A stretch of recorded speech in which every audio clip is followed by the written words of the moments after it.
राजधानी लखनऊ के UP press club में 2 अगस्त 2024 को उत्तर प्रदेश के ब्राह्मणों के गौरव तथा 7 बार के विधायक रहे स्व हरिशंकर तिवारी जी की जयंती 5 अगस्त 2024 पर उनकी प्रतिमा के लिए प्रस्तावित स्थापना स्थल को प्रशासन द्वारा ध्वस्त कर देने के संबंध में एक प्रेस वार्ता का आयोजन यूपी प्रेस क्लब चाइना बाजार लखनऊ में किया गया है।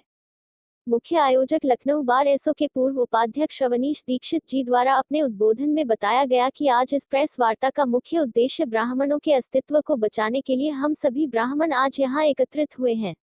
श्री दीक्षित जी ने समाज की ओर से अपना विरोध दर्ज कराते हुए कहा कि स्वशून्य हरिशंकर तिवारी जी की जयंती पर पूर्व में निर्धारित स्थल पर ही मूर्ति का अनावरण कराया जाएगा।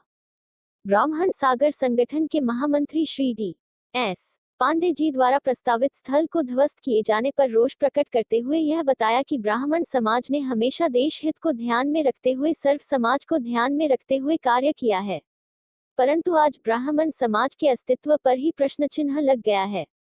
लखनऊ बार के पूर्व अध्यक्ष पम चंदन लाल दीक्षित जी द्वारा अपने उद्बोधन में कहा गया कि ब्राह्मण समाज ने कभी भी किसी का विरोध न कर सकारात्मक दिशा में ही कार्य किया है, परंतु आज समाज को दिशा देने वाला ब्राह्मण ही अपने आप को उपेक्षित महसूस कर रहा है। इस तरह से कल सत्र के दौरान उप मुख्यमंत्री केशव मौर्य ने एक बयान दिया, पंडित हरिशंकर तिवारी जी के मामले को लेकर बुलडोजर चलाने की बात कही। उन्होंने कहा कि गोरखपुर का मामला है और गोरखपुर वाले जाने। क्या कहना चाहिए? जैसा उनको उनके संसदीय क्षेत्र में उनको सारी विधानसभा हरा करके जो जनता ने काम करने का, जनता ने जवाब देने का काम किया है, वही जनता उनको 2027 में फिर एक बार जवाब देगी। तब कहेंगे कि भैया ये ब्राह्मण समाज जाने, अब हमसे क्या मतलब है।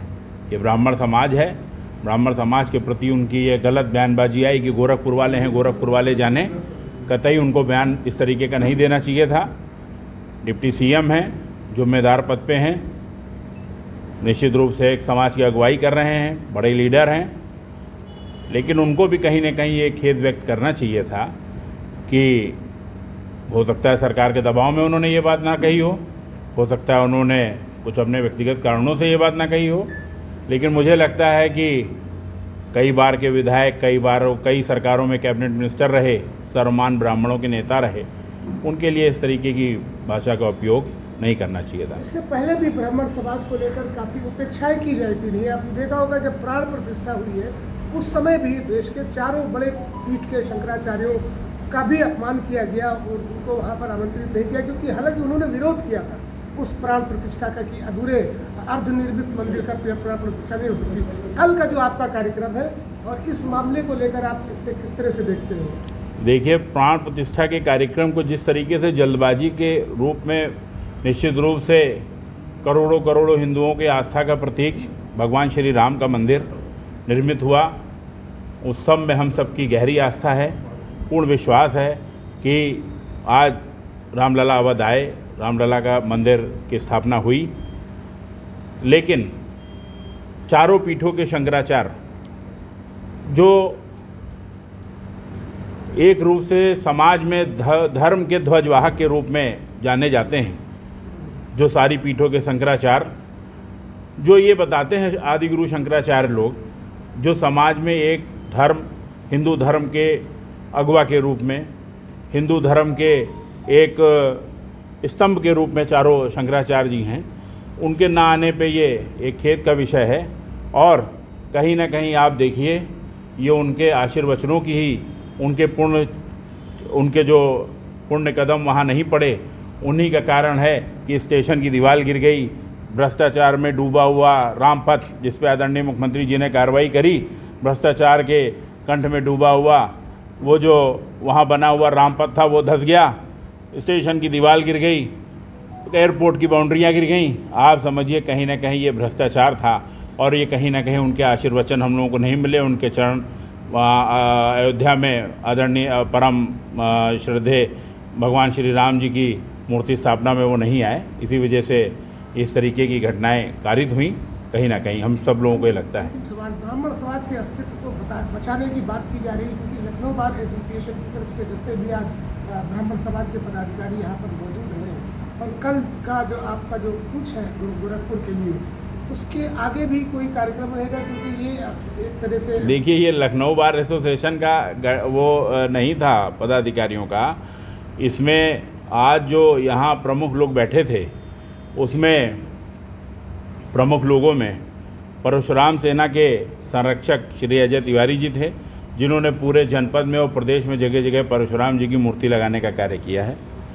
नंबर 2 पे कैप्टन एस.के. द्विवेदी साहब पूरा IAS हैं, उनकी संस्था के महामंत्री, जो पूरे देश में व्यापक रूप से संस्था ब्राह्मणों के प्रचार करती है, ब्राह्मणों के हितों में कार्य करती है, ब्रह्म सागर संगठन के महामंत्री जी आदरणीय DS पांडे दादा भी यहाँ मंच पे मौजूद थे। इसी क्रम में ब्राह्मण समाज उत्तर प्रदेश के गाँव के अध्यक्ष और इन धार्मिक अनुष्ठानों को भागवत कथा के रूप में, वेद पुराण की कथा के रूप में, शिव पुराण की कथा के रूप में देश में ही नहीं अन्य विदेशों में भी जो कथा करा करके विख्याति पा चुके पंडित चंदन लाल दीक्षित जी आज यहाँ उपस्थित मंच पर उपस्थित थे, हम सब लोगों को अपने आशीर्वाद देने के लिए।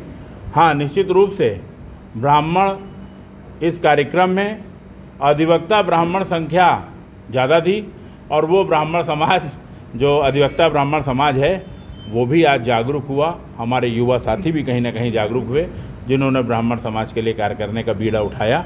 और निश्चित रूप से ये सब छोटे भाई हम लोगों के साथ कंधे से कंधा मिला करके काम करेंगे। आदरणीय राजन भाई भी हम लोगों के साथ थे। भदोही जनपद में आप ब्राह्मण सेवा संगठन चलाते हैं और जनपद में पूरे समाज सेवी के रूप में, ब्राह्मण हितों के रूप में कार्य करने में जाने जाते हैं, विख्यात हैं। इस तरह लगभग अन्य प्रदेशों से आए, अन्य संस्थाओं से आए, लगभग विभिन्न जनपदों से आए। आज ये सम्मेलन सामान्य लोगों का नहीं, आज ये सम्मेलन पूरे प्रदेश जो जनपद के आए प्रमुख लोगों का था। उस प्रमुख लोगों ने आज अपनी अपनी दशा और दिशा तय की है। ब्राह्मण समाज अब आगे के लिए कार्य करेगा। धन्यवाद।